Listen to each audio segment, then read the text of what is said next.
প্রথমে আমি 100 গ্রাম মতো গোবিন্দভোগ চাল নিয়েছি।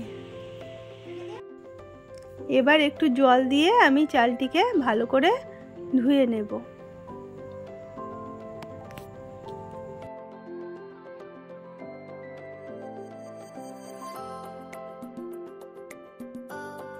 চালটি ধোয়া হয়ে গেছে। এবার এর মধ্যে আমি ঘি দিয়ে দিচ্ছি।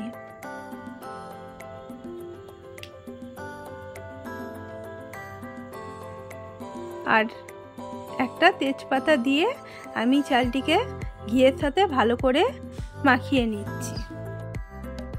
গ্যাসটি অন করে আমি কড়াই বসিয়ে দিয়েছি। কড়াইয়ের মধ্যে আমি 500 মতো দুধ দিয়ে দিচ্ছি।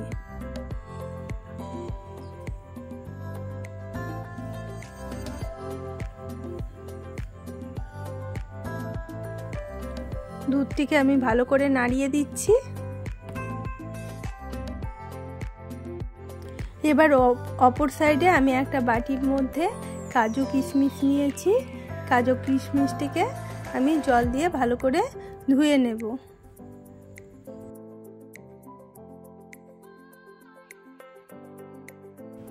দুধটা আমার ফুটতে শুরু করেছে। এবার একটা বাটির মধ্যে একটু দুধ আমি তুলে রাখছি।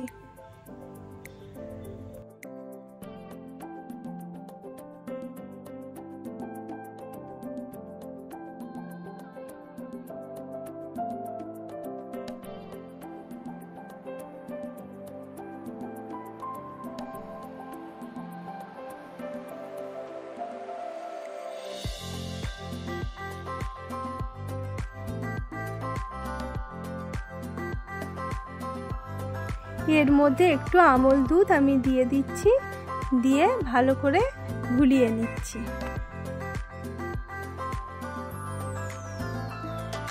দুধটা অনেকটা ঘন হয়ে এসছে।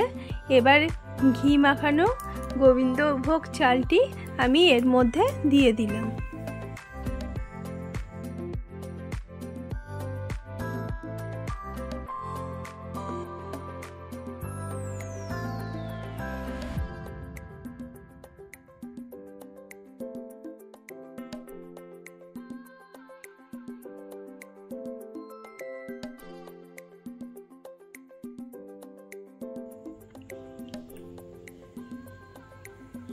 এবার যে আমল দুধটি আমি ঘুলে রেখেছিলাম সেই দুধটি আমি এর মধ্যে দিয়ে দিলাম, দিয়ে ভালো করে নাড়িয়ে দিচ্ছি।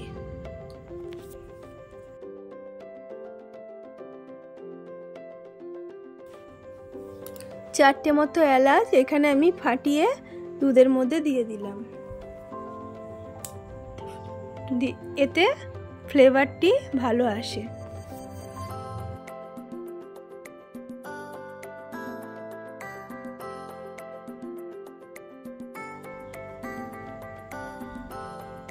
এবার ভালো করে নাড়াচাড়া করে দিয়ে আমি চালটি টিপে একটু দেখলাম চালটি সেদ্ধ হয়েছে কিনা। চালটি আমার মোটামুটি সেদ্ধ হয়ে গেছে।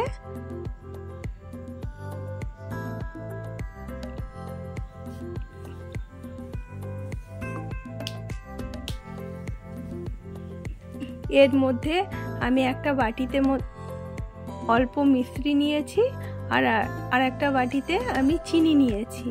এই দুটো এর মধ্যে দিয়ে দিলাম।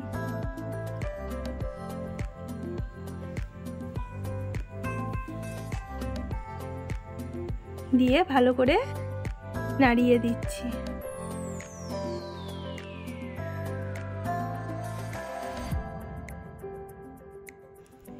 এবার এর মধ্যে আমি অল্প একটু লবণ দিয়ে দিচ্ছি,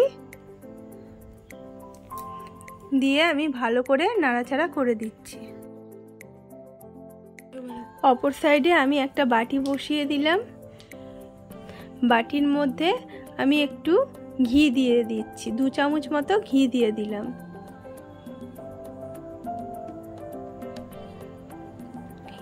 এবার যে কাজু কিশমিশটা আমি ভিজিয়ে রেখেছিলাম ওই কাজু কিশমিশটা এর মধ্যে দিয়ে একটু ভেজে নেব।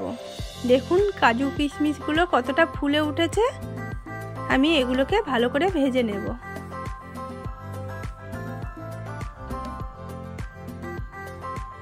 আমাদের ভাজা হয়ে গেছে, এবার আমি পায়েসের মধ্যে ঢেলে দিচ্ছি।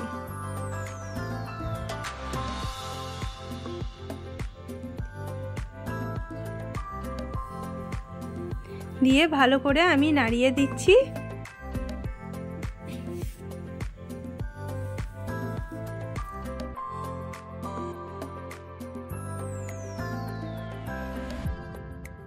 আমাদের এখানে পায়েস বা পরমান্ন একদম রেডি হয়ে গেছে।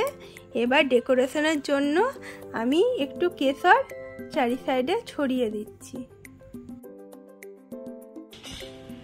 আমার এই রেসিপিটি আপনাদের যদি ভালো লেগে থাকে তাহলে লাইক, কমেন্ট ও শেয়ার করবেন, সাবস্ক্রাইব করে দেবেন আমার চ্যানেলটিকে। আপনারা সুস্থ থাকবেন, ভালো থাকবেন, আমার চ্যানেলের পাশে থাকবেন। তাহলে আসি, ধন্যবাদ।